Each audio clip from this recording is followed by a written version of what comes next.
Hey everybody, this is Jimmy Ether of the Aloha State. This is the second song that I worked on with that Thompson on the 18th of February 2012. This one we use his Rickenbacker bass, which has stereo outputs, or well, not stereo, it has an output for each pickup. And so we went through two different amps. We went through my Ampeg B15, my old classic 1960s amp, with the main pickup, and then we used, I think, the bridge pickup, I'm not sure, for the through a fuzz pedal into my Rocket Bass amp, and went through like a Bluetooth fuzz pedal. So pretty much the kind of big ragu setup we use a lot of times, with the fuzz bass and the clean bass, and bi-amping it.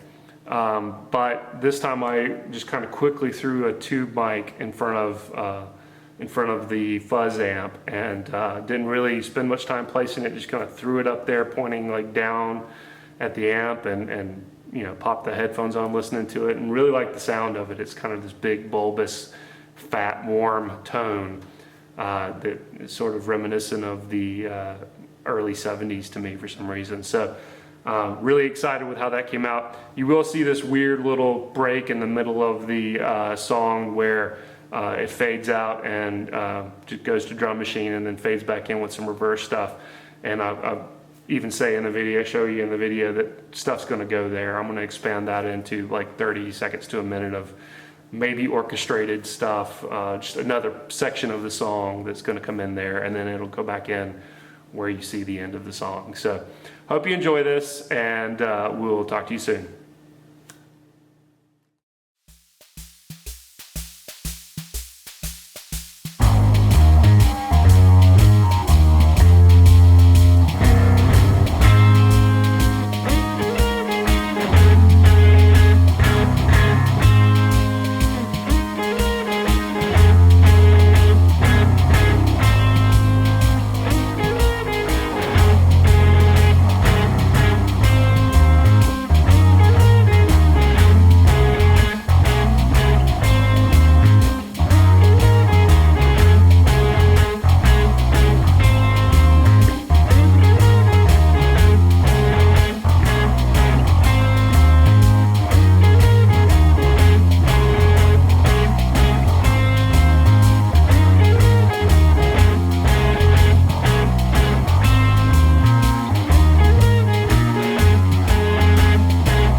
box set